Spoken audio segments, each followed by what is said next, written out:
ये कहानी है सन 1910 के बाद की। और इस कहानी में एक बहुत विचित्र घटना आपको सुनने को मिलेगी। एक बार साईं बाबा जो है गेहूं पीसते हुए, जो चक्की होती थी जो हाथ से पीसी जाती थी, उस पर गेहूं पीसते हुए, आटे को पीसते हुए देखे गए। और उसके पीछे क्या वजह थी ये जानकर आपको बहुत हैरानी होगी। 1910 के बाद का समय था और श्री साईं सच्चरित्र के लेखक हेमाड़ पंत जी, जिनका नाम श्री दाभोलकर जी था, वो जो है एक बार शिरडी में द्वारका माई के अंदर एंटर होते हैं। और बहुत विचित्र घटना वो देखते हैं। वो ये देखते हैं कि बाबा ने एक चक्की मंगवाई जो अक्सर बाबा के पास रखी रहती थी, गेहूं पीसने वाली जो पत्थर की चक्की होती है। और वो उस चक्की को रखा और उसमें बाबा जो है गेहूं पीसना बाबा ने शुरू कर दिया। और बहुत बड़ी क्वांटिटी में बाबा जो है गेहूं पीस रहे थे। अच्छा, ये चीज देख के सब भक्त हैरान थे और शिरडी जो कि गांव था उसमें ये बात आग की तरह फैल गई कि बाबा जो है आज चक्की पीस रहे हैं। ये देख के और ये सुनकर सभी जो भक्त हैं वो द्वारका माई की ओर दौड़े। वहीं पर खड़े हुए हेमाड़ पंत जी आंखों से इस घटना को देख रहे थे और इस घटना के बारे में उन्होंने साईं सच्चरित्र में भी बताया है। अच्छा, आटा पीसते पीसते वो ये देख रहे थे कि इतनी ज्यादा क्वांटिटी में बाबा जो है गेहूं पीस रहे हैं कि इतनी क्वांटिटी की बाबा को क्या जरूरत। बाबा की ना घर परिवार है, और अगर बाबा बाकी फकीरों को खिलाते भी हैं और एक भोजन भी देते हैं तो इतने गेहूं पीसने की जरूरत नहीं है। और अक्सर तो बाबा खिचड़ी ही बनाया करते थे। तो ये देखकर हेमाड़ पंत जी तो हैरान होते हैं। तमाम जो भक्त हैं जो दूर दूर से आए होते हैं बाबा के दर्शन करने के लिए, वो भी बहुत हैरान होते हैं। अच्छा, इस भीड़ में से क्या होता है, चार औरतें जो होती हैं वो आगे आती हैं और उनको दया आ जाती है। वो सोचती हैं कि बाबा इस एज में मतलब ऐसे इतना सारा गेहूं क्यों पीस रहे हैं और इसकी क्या जरूरत है। तो वो प्रेम से बाबा को थोड़ा सा साइड करती हैं कि बाबा हम कर देते हैं। उस वक्त बाबा गुस्सा करते हैं, लेकिन फिर भी बाबा को प्रेम से मनाकर और बोलती हैं कि नहीं हम कर लेंगे। तो वो चारों औरतें बैठती हैं और वो जो गेहूं है उसको पीसना शुरू कर देती हैं। अच्छा, अब तक जो लीला है उसमें कई सारी भीड़ इकट्ठी हो चुकी थी और हेमाड़ पंत जी जो कि वहां पर प्रेजेंट थे वो बहुत कंफ्यूज थे कि असल में ऐसा हो क्यों रहा है।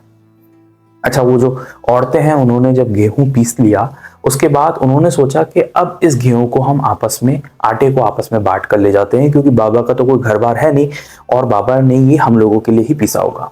अच्छा, जैसे वो आधा बांट के ले जा रहे होते हैं तो बाबा फिर क्रोध में आ जाते हैं और बोलते हैं कि क्या तुम अपनी प्रॉपर्टी समझकर इन्हें लेकर जा रहे हो, ये गेहूं तुम्हारे लिए नहीं है। फिर जो चार औरतें होती हैं वो डर जाती हैं और उनको ऐसा फील होता है कि बाबा ने डांट दिया पब्लिक के सामने।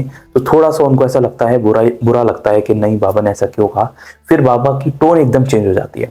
और अक्सर हमें ऐसे कई स्टोरीज में पढ़ने को मिलता है कि बाबा जो है एक पल में गुस्सा हो जाया करते थे और दूसरे ही पल में इतने शांत हो जाया करते थे कि जैसे कुछ हुआ ही नहीं। और इससे हमें एक चीज समझने को मिलती है कि जो गुस्सा था वो बाबा को कंट्रोल नहीं करता था। इसका मतलब बाबा गुस्से को कंट्रोल करते थे और कब उन्हें कितना गुस्सा करना है और उसके पीछे का कारण क्या है ये भी उन्हें पता था। तो एक बहुत बड़ा फर्क होता है कि जब गुस्सा आपको कंट्रोल करे और आप गुस्से को कंट्रोल करो। तो ऐसा ही कुछ प्रदर्शन बाबा करते हैं कि बाबा गुस्से को कंट्रोल कर रहे होते थे तो दूसरे ही पल में बाबा शांत हो जाते हैं और बोलते हैं कि तुम ऐसा करो, ये जो आटा है इसको गांव की सीमा पर डालिए हो, यानी कि बॉर्डर पर डालिए हो, जो भी शिरडी गांव की सीमा है। बाबा का आदेश था तो वो चारों औरतें जाती हैं और वो गांव की सीमा पर डाली आती हैं। अच्छा, हेमाड़ पंत जी जो वहां पर नए थे शिरडी में, वो बाकी भक्तों से, जो पुराने भक्त थे, उनसे पूछते हैं कि बाबा ने ऐसा गेहूं क्यों पीसा और फिर पीसने के बाद इसे सीमा पर डलवाने को क्यों भेज दिया। बाकी जो भक्त होते हैं वो हेमाड़ पंत जी को बताते हैं कि असल में बाबा कोलेरा महामारी को रोकने के लिए ये जो बाबा पूरा काम कर रहे थे और सीमा पर आटा डलवाने का अर्थ यही है क्योंकि इस समय कोलेरा बहुत तेजी से फैल रहा है और शिरडी वासियों को इस कोलेरा महामारी से बचाने के लिए बाबा ने ये जो पूरी लीला है रची है। हेमाड़ पंत जी को अपनी मतलब इस बात पर यकीन नहीं होता। वो सोचते हैं आटा, पिसा हुआ आटा कोलेरा महामारी को कैसे रोक सकता है। लेकिन इस बात का प्रूफ उन्हें मिलता है कुछ समय बाद, जब कोलेरा महामारी शिरडी में आ भी नहीं पाती, तमाम जगह पर कोलेरा फैल रही थी, लेकिन बाबा की इस छोटी सी लीला से कोलेरा महामारी शिरडी में नहीं आ पाती।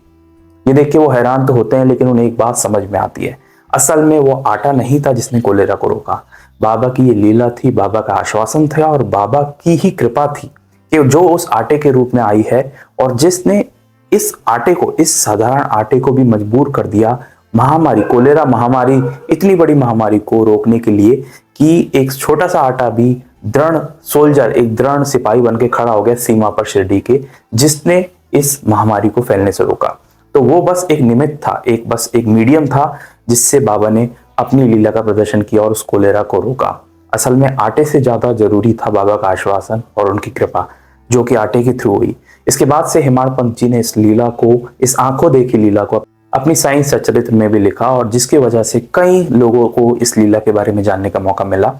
और ऐसी कई सारी स्टोरीज इस चैनल पर अपलोडेड हैं, जिसमें मैं साईं सच्चरित्र और जो असली ऑथर्स द्वारा बुक लिखी गई हैं बाबा के भक्तों के बारे में और बाबा की कहानियों के बारे में, उनसे कहानी पढ़ता रहता हूँ, समझता रहता हूँ और आप तक पहुंचाता रहता हूँ। अगर आप मुझसे साईं बाबा की कहानियां जानना चाहते हैं तो आप इस चैनल को सब्सक्राइब भी कर सकते हैं, क्योंकि मैं बाबा से जुड़ी हुई कहानी पढ़ता हूँ, समझता हूँ और फिर आप तक पहुंचाता हूँ। मिलेंगे एक नेक्स्ट वीडियो में। और हाँ, अगर आप इस चैनल पर नए हैं तो इस चैनल को सब्सक्राइब करके जाइएगा, वीडियो को लाइक कर दीजिएगा। मिलेंगे एक नेक्स्ट वीडियो में, तब तक के लिए ओम साई राम।